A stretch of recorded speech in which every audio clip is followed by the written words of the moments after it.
The top stories tonight in Wine News.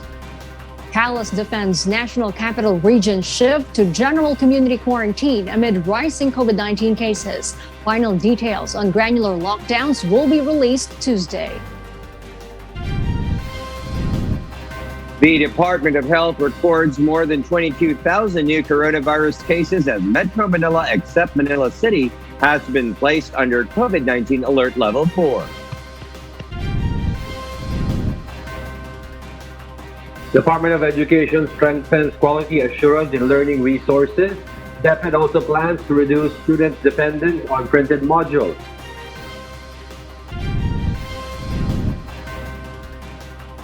The government vows to help Philippine Airlines to recover after filing for bankruptcy. A group of soldiers detains Guinea President Alpha Conde while talks about another coup d'etat are looming across the nation. The 2020 Tokyo Summer Paralympic Games have officially ended. The closing ceremony was described as an emotional and historical one. Good evening, Philippines and the world. We are now reporting live from Quezon City. Today is Monday, September 6, 2021. I am Herlene Delgado. Join us in the next hour as we deliver today's top stories around the country and in other parts of the world. I'm Angelo Castro III. We are also seen in 1,935 satellite monitoring centers nationwide and via live streaming worldwide through the UNTV News and Rescue social media accounts and our website, untvweb.com. I am William Theo. First in the news. Metro Manila will be shifting to general community quarantine starting Wednesday, September 8. President Rodrigo Duterte also approves granular lockdown in the National Capital Region. Rosa Licos details why. As Metro Manila downgrades its quarantine restrictions, residents will already be allowed to dine in restaurants while religious activities will still be limited to 10% capacity. But operations of entertainment, recreational venues, and outdoor sports courts or venues for contact sports are strictly prohibited. Aside from Metro Manila, 36 other areas will be placed under GCQ, 10 provinces in modified ECQ, and 20 others in GCQ with heightened restrictions. Meanwhile, Malacanang defended its decision to place NCR in the second lowest quarantine classification amid the rising COVID-19 cases in the country. Hindi naman po natin ilalagay din sa lower standards kung talagang yung attack rate at saka yung hospital care utilization ay hindi po parehong below critical. Kasi kung parehong critical yan, talagang hindi natin aalisin sa mas mataas na quarantine classification. Kaya lang po natin ipapatupad ito sa Metro Manila, bagamat critical po ang ating healthcare utilization rate, bahagyang bumagal na po yung pagkalat ng sakit. On the other hand, the Interagency Task Force is finalizing the guidelines on the implementation of the granular lockdown. Details will be released on Tuesday. Doon sa implementing guidelines, we expect na nandun po yung parameters ng selection kung saan po mag-a-apply ang granular lockdown. Pero by and large, ang talaga pong objective nun ay yung nabanggit ko kanina, para magkaroon po ng mas mainam na management ng public health at the same time, mapayagan yung ating ekonomiya na umusad at pangalagaan yung mga trabaho na kailangan natin bantayan. The Department of Health believes granular lockdowns will help the government focus its efforts on high-risk areas for COVID-19 and promote economic activity. Nagkakaroon ng maraming sakit or infections in a city, for example, ay halos kakaunti lang na barangay but already comprises 80% of their cases. Kaya mas lalo po naming ipinush na talagang kailangan siguro ay granular lockdown na lang para hindi naman tayo nagsasara ng husto at naapektuhan din po ang mga kababayan natin in terms of their livelihood. But the OCTA research team thinks otherwise. Professor Guido David is worried that this measure could only result to higher COVID-19 cases. If we shift to a granular lockdown approach, it's not clear if this will cause a downward trend. Pag kalat-kalat na yung cases, it's all over the metro area. it would be difficult to contain that using just granular lockdown. Rosa Licoz, UNTV News and Rescue. We serve the people, we give glory to God.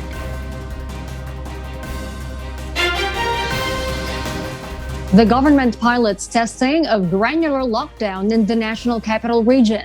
The Metro Manila Council, meanwhile, explains 4 alert levels in implementing granular lockdown. Asher Cadapan Jr. details why live. Yes, Asher? The Metro Manila Council says the government is considering affected business sectors in implementing granular lockdown. The sectors include closed areas such as dine-in restaurants and gyms, crowded ones like churches, meetings and conferences, and closed personal spaces as spa and barber shops, among others. Metropolitan Manila Development Authority Chairman Benhar Abalos Jr. says these sectors have been severely affected in the implementations of quarantine restrictions.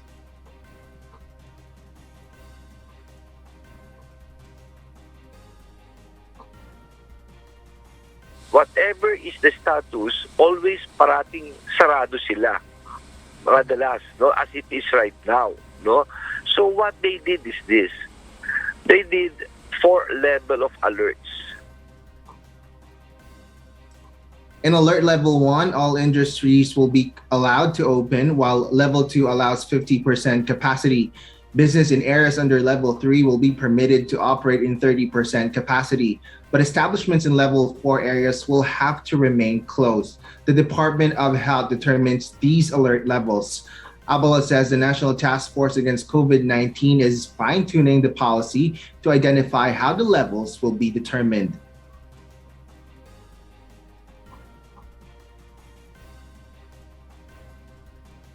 In this case, the determinants will be right now the rate of infection, the surge of cases.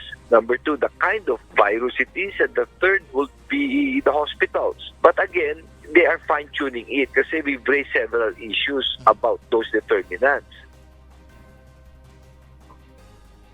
That's the latest on my end for tonight. Back to you, Arlene. Thank you, Asher Cadapan Jr. reporting live.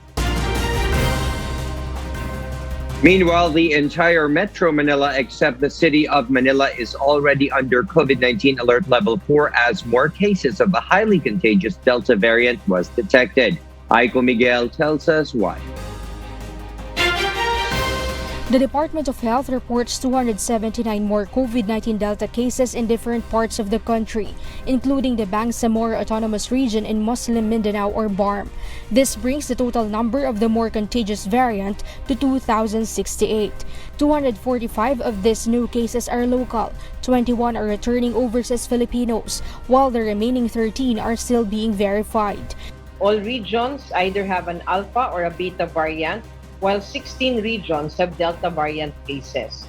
All NCR cities were found to have a variant of concern, as well as 513 or 61% of the returning overseas Filipinos.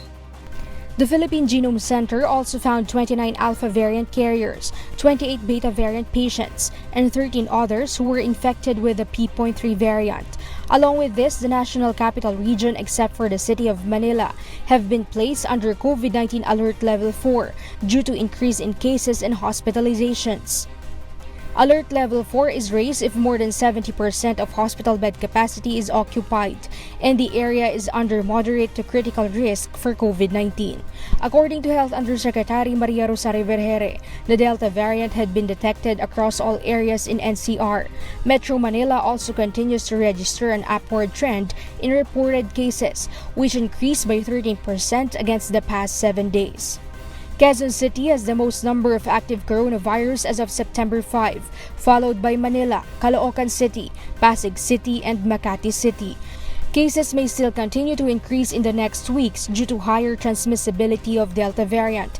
Incidentally, the Philippines recorded 22,415 new COVID-19 cases today, the highest ever since the pandemic started in 2020. Aiko Miguel, UNTV News and Rescue. We serve the people, we give glory to God. The country today posted a record high of 22,415 new COVID-19 cases. The Department of Health, or DOH, pushing the total confirmed infections to 2,103,331. The DOH said the latest tally is higher than the 22,366 recorded on August 30. The new cases brought the country's active tally to 159,633, or 92.1% of which are mild, 2.48% are moderate, 3.3% are asymptomatic, 1.4% are severe, and 0.6% are critical. 8 accredited testing laboratories failed to submit data on time, the DOH noted in its bulletin. Meanwhile, the DOH said the total recoveries climbed to 1,909,361 after 20,109 more patients recovered from the viral disease. The death toll rose to 34,337 with 103 new fatalities. Meanwhile, the overall global COVID-19 caseload has reached 220,734,304, while the deaths have surged to 4,568,532, according to the Johns Hopkins University. The U.S. is the worst hit country with the world's highest number of cases and deaths at 39,945,106 and 648,472 respectively, according to the CSSE. In terms of infection, India follows in second place with 33,027,621 cases and 440,752 deaths. In terms of deaths, Brazil comes second with 583,628 fatalities and 20,890,779 cases.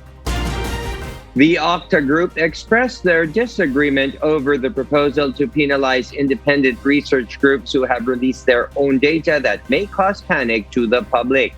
Nel Maribuhok will tell us why. Professor Ranjit Rai, one of the members of the OCTA group, said that prohibiting other research groups to release their studies or data to the public is against the freedom of expression and speech assured by the 1987 Constitution. This is in response to some lawmakers who want accountability from independent research groups who may have caused panic to the public because of their projections or assumptions. We believe that any legislation that might, in a way, indirectly or directly curtail that right to speech might be problematic in the long run. It will have a chilling effect on scientists all over the country. Professor Guido David, also a fellow from OCTA Group, explained that they are already aware on their accountability. Actually, we are accountable to the scientific community, and that's why we get peer reviewed. And that's why we subject our methodologies to their verification and validation. Instead of penalizing, the group recommends forming an institution within the executive branch that will deal with scientific advices, especially in times of emergencies or crisis.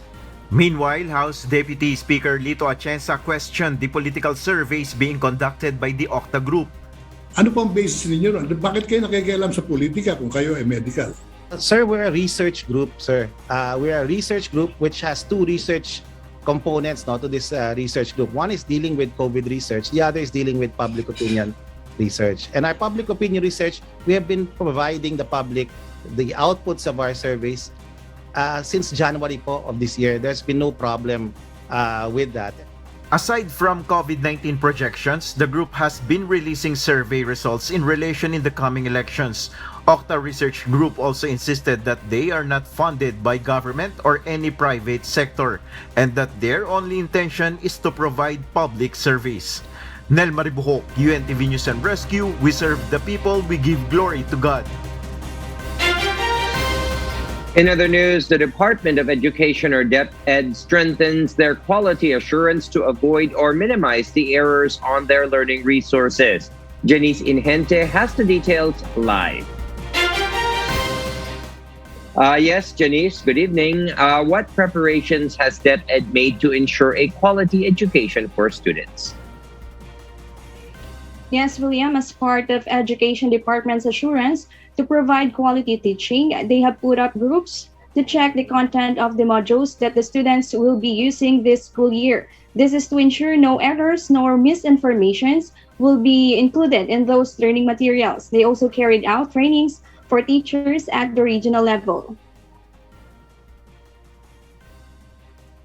Ang pinaigting natin, itong quality assurance natin at saka itong mga ready to print ay di mas natapos na, at mayroon din tayo na component doon sa third and fourth quarter na kinatuwang natin ang private publishing industry for both the development and printing of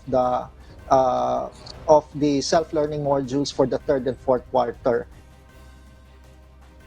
DepEd Undersecretary Nepomuceno Malaluan adds they plan to reduce the students' dependence on printed modules and strengthen other learning resources such as digital format and platforms as well as educational TV.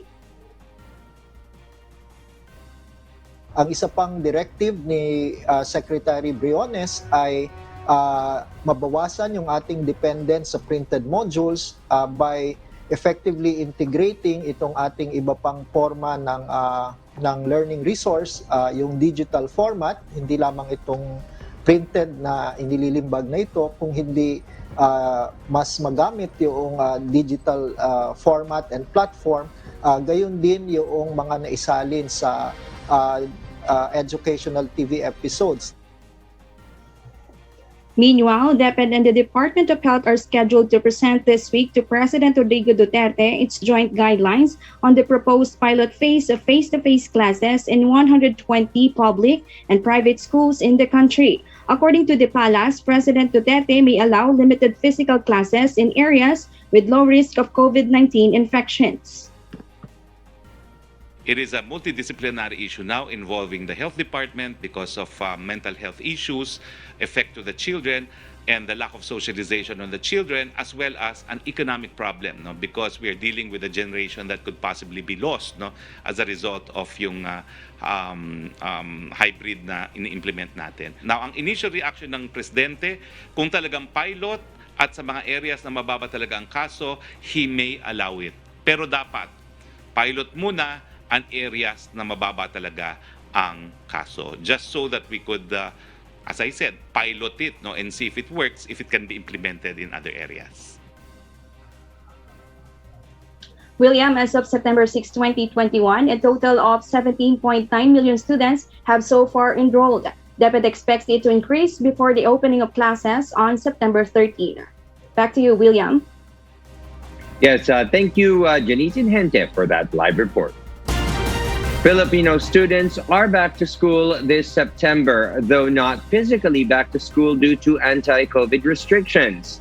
But days before they start to burn the midnight oil and return to study mode, preparing themselves will get them a long way until finishing the entire school year 2021 to 2022.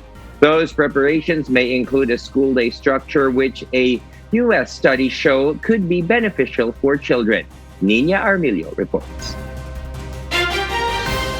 Just a tip to parents and students.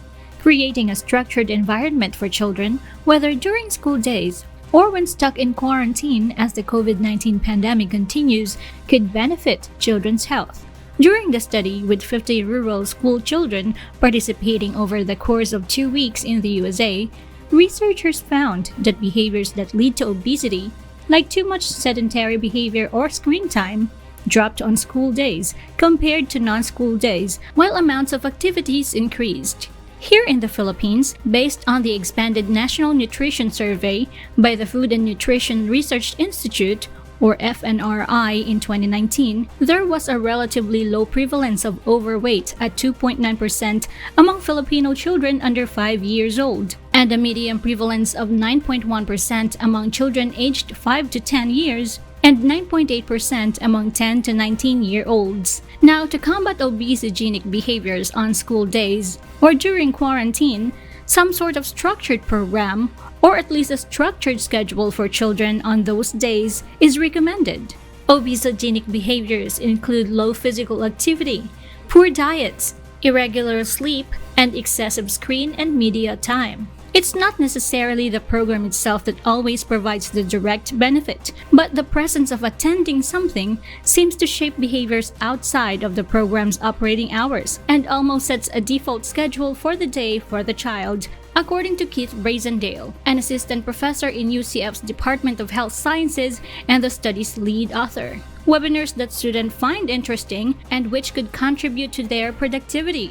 Learning a new language, a daily exercise routine, or some indoor exercises that don't require a lot of space, such as aerobics or dancing to music, pursuing a hobby, and other productive scheduled activities. The researchers also encourage rule setting around screen and media time, especially in the evening as bedtime approaches, as this can be beneficial for the child. Nina Armilio, UNTV News and Rescue. We serve the people. We give glory to God. Voter registration resumed today in modified enhanced community areas, including Metro Manila.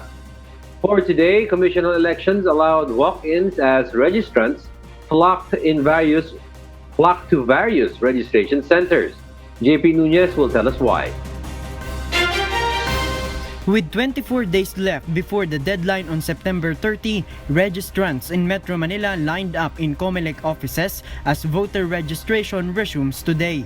In Manila COMELEC office, most of the registrants are walk-ins or those without prior schedule. The election officer explains they allowed walk-ins today but were limited to only those who came earlier, while others who weren't able to come before the cut-off time will just have to register online. However, those who have registered online but were affected by the 2-week reimposition of the enhanced community quarantine were prioritized. So, unti-unti po isinasaayos natin. Halos lahat po ito mga walk-in muna. Pero sa mga susunod na araw, magkakaroon na po kami ng mga tinatawag na by appointment para malimita yung mga tao. Registration centers will be open from 8 a.m. to 7 p.m. Monday to Friday and from 8 a.m. to 5 p.m. on Saturdays and holidays. To date, COMELEC has already recorded more than 61 million registrants for the May 2022 elections. JP Nunez, UNTV, News and Rescue. We serve the people. We give glory to God. Senator Christopher Bongo urges former economic advisor of President Duterte and others linked in the alleged anomalous purchase of medical supplies to surface and attend the upper chamber's inquiry. Meanwhile, Senate Minority Leader Franklin Drilon wants to look deeper into possible tax violations and liabilities of the alleged dubious medical supplier that got the government's highest contract. Arlene Delgado will tell us why. The fourth round of the Senate Blue Ribbon Committee inquiry on the deficiencies found by the Commission on Audit on the Health Department's use of COVID-19 funds will resume tomorrow. According to Senator Christopher Bongo, President Duterte is not denying that he has known Michael Yang since 1999. But the former special assistant to the president adds that it does not mean the president will tolerate him to do wrongdoings. The senator says the president's first warning to Yang was he will bury him in Davao City once he got involved in illegal drug trade.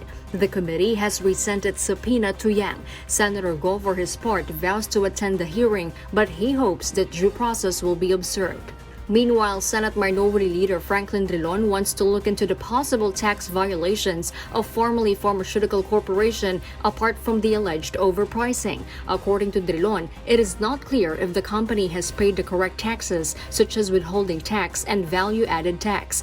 The veteran lawmaker also wants to know how formerly acquired over 7 billion pesos to fund its inventory supplies despite having only over 600,000 peso paid-up capital. Drilon earlier urged the officials of what he calls a dubious trading firm to face the Senate and testify on bagging billions worth of contracts from the procurement service of the Budget Department. Arlene Delgado, UNTV News and Rescue. We serve the people, we give glory to God.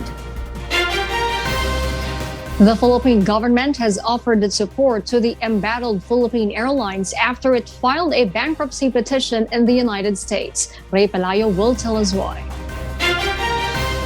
Malacanang recognizes the importance of the Philippine Airlines in providing services to Filipinos, especially during the COVID-19 pandemic. Presidential spokesperson Secretary Harry Roque says the assets of PAL were instruments in the repatriation program of the government and the delivery of medical supplies and vaccines. That is why the government is waiving some of its fees to the nation's flag carrier. So, na-confirm ko na po na marami na po mga charges ang winave ng gobyerno at kasama na po dito yung mga landing fees at saka yung mga aerodrome fees. The government is also offering loans for the rehabilitation plan of the country's flag carrier. PAL's filing for bankruptcy in the United States is a bid to restructure and reorganize its finances to be able to navigate the new normal amid the pandemic. Despite the losses, PAL President Gilbert Santa Maria assured that there will be no further job cuts as it hopes the return of passengers and steady growth in cargo flights. The reality of the pandemic is still on us, and the only caveat to my statement that we will no longer have additional job cuts is we hope the pandemic does not become worse and that we can actually recover. The airline also assured that all of its flights will not be interrupted despite the reorganization. Ray Pelayo, UNTV News and Rescue. We serve the people. We give glory to God. The palace distances from the wage hike appeal of some employees of state-run PTV. The People's Television Employees Association, or PTEA, sent an open letter to the president and appealed for salary increase for frontliners of PTV.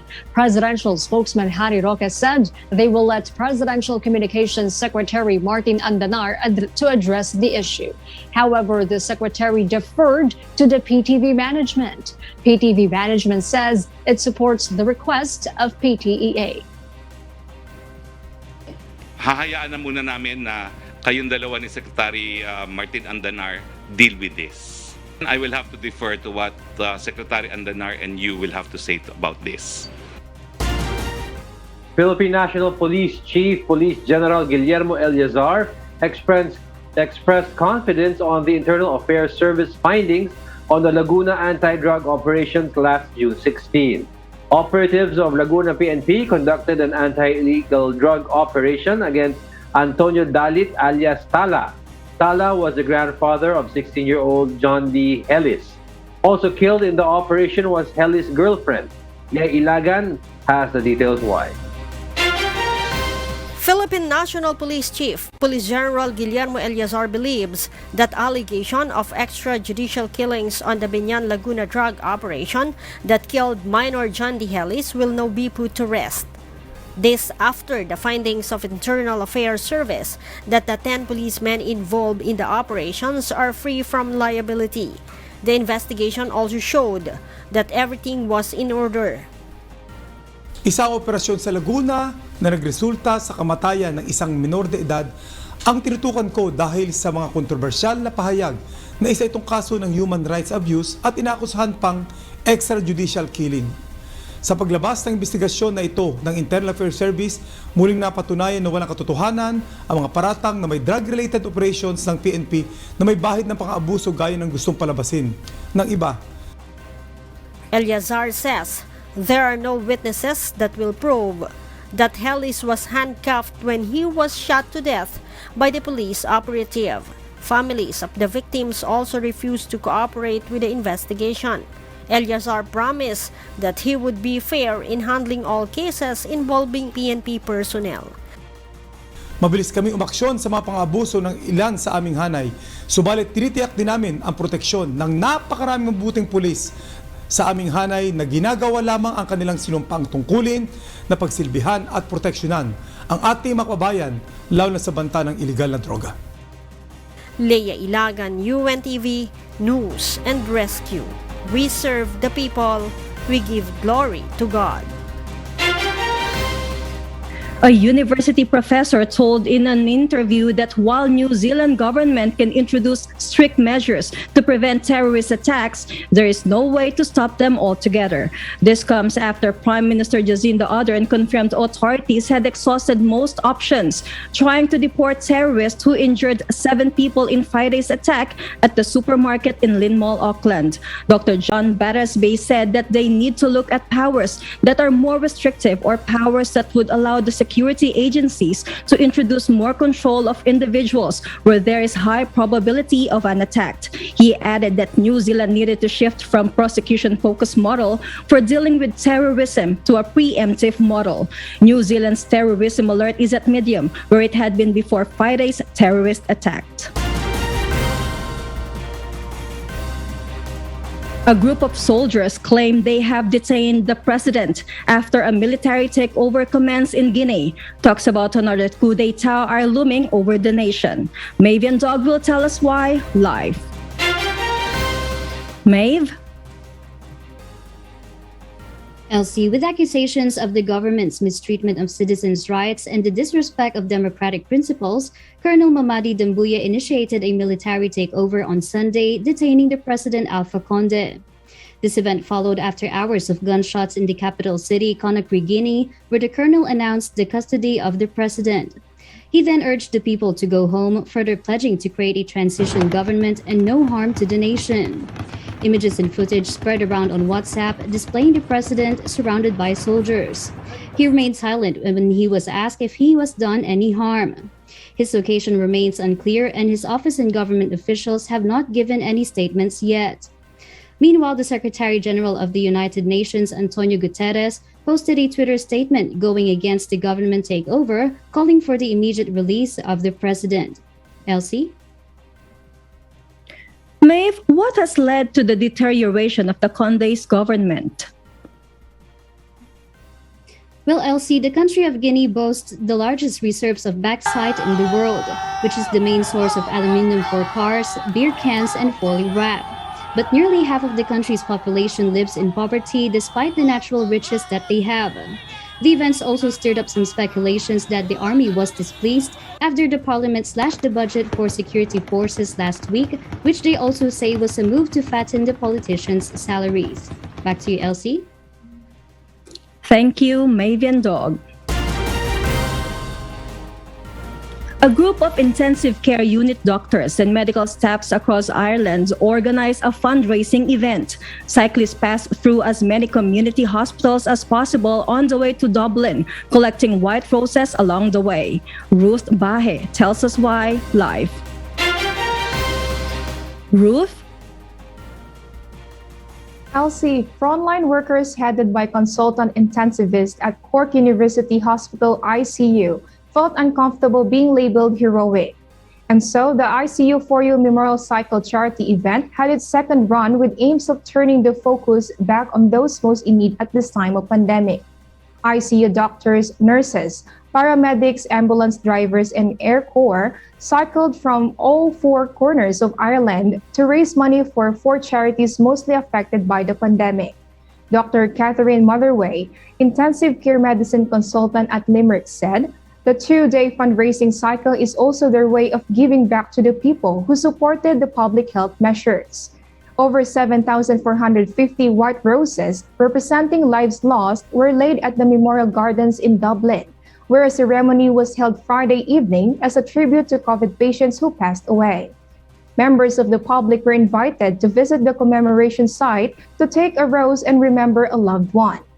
The event, which was able to raise over 130,000 euros or more than 7 million pesos, also aims to help those impacted by the secondary challenges of the pandemic. This includes older people in nursing homes, those experiencing anxiety, mental illness, and other vulnerable groups, the organizer, Dr. Patrick Singh, said. Although we're incredibly appreciative to the Irish public for all the support they gave us during the pandemic, we're a little uncomfortable being labelled heroes and frontline staff. And what we'd like to do is we'd like to put the focus back really where we feel it should be, and that's with the patients and the families and the charities. They were really the victims of this crisis. Last year's ICU4U fundraising cycle successfully raised money for charities supporting the said vulnerable groups. Back to you, Elsie. Thank you, Ruth Bahe. The 2020 Tokyo Summer Paralympic Games has officially ended after 13 days of sporting events. The closing ceremony was described as an emotional and historical one. Marvi Delphine will tell us why live. Marvi? Elsie, the Tokyo Paralympics closing ceremony celebrated the victory of all the athletes. A victory not simply about the medals or games won, but victory in proving their strength in being able to overcome what was considered to be the most turbulent Paralympic Games yet. The 2020 Paralympics was consistently delayed year after year, with the COVID-19 pandemic dealing the biggest blow. President Andrew Parsons of the International Paralympic Committee states it caused many sleepless nights. But in the end, the perseverance of the 4,405 Paralympians left a more memorable legacy than the Olympics itself. The closing ceremony, titled The Harmonious Cacophony, was an explosion of colors filled with singing, dancing, and parade of nations, suited for all the athletes who came together despite their many differences. Parsons, in his closing speech, called it magical in how the Games and the athletes opened doors in raising public awareness about disabilities. Not only that, the Paralympians were a source of happiness and hope to the world fighting a tough battle in this time. Even though the Olympic Stadium was near empty without spectators due to the pandemic restrictions, the athletes, organizing committees, and supporters were filled with satisfaction. Altogether, China topped with 96 golds, Britain coming in second with 41 golds, and USA in third with 37 gold medals. Elsie? Marvi, when is the next Paralympics scheduled for the supporters and athletes to look forward to? Elsie, in less than 5 months, the Winter Paralympics are set to open in Beijing, China this coming year, 2022. On the other hand, the International Organizing Committee has already arranged the next 3 Summer Olympics to be held in Paris, France 2024, Los Angeles, USA 2028, and Brisbane, Australia 2032. Back to you, Elsie. Thank you, Marvi Delphine. And those are the reasons behind the news in other parts of the globe. I am Elsie Marcos, live from Auckland, New Zealand. Good evening. The Senate has conferred the Medal of Excellence to the 4 Filipino athletes who brought home Olympic medals from the 2020 Tokyo Olympics.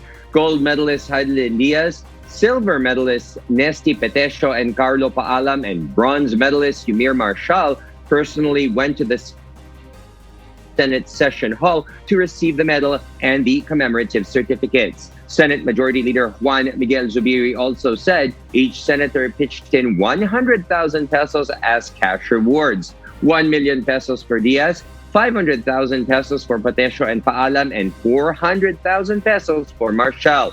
The 4 Olympic medalists are the first recipients of the Philippine Senate Medal of Excellence, which aims to recognize, honor, and commend outstanding Filipinos for their exemplary service, outstanding achievements, and invaluable contributions to nation building. And before we close, we will leave you with the final word, giving glory to God. From the book of Proverbs, chapter 16, verse 7, it says, "When a man's ways please the Lord, he maketh even his enemies to be at peace with him."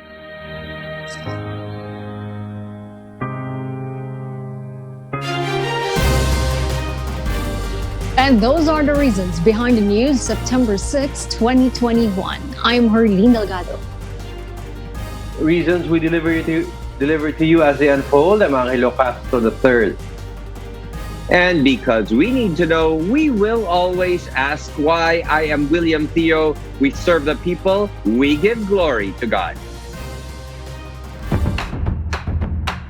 Hindi naman po natin ilalagay din sa lower standards kung talagang yung attack rate at saka yung hospital care utilization ay hindi po parehong below critical. Kasi kung parehong critical yan, talagang hindi natin aalisin sa mas mataas na quarantine classification. Kaya lang po natin ipapatupad ito sa Metro Manila, bagamat critical po ang ating healthcare utilization rate, bahagyang bumagal na po yung pagkalat ng sakit.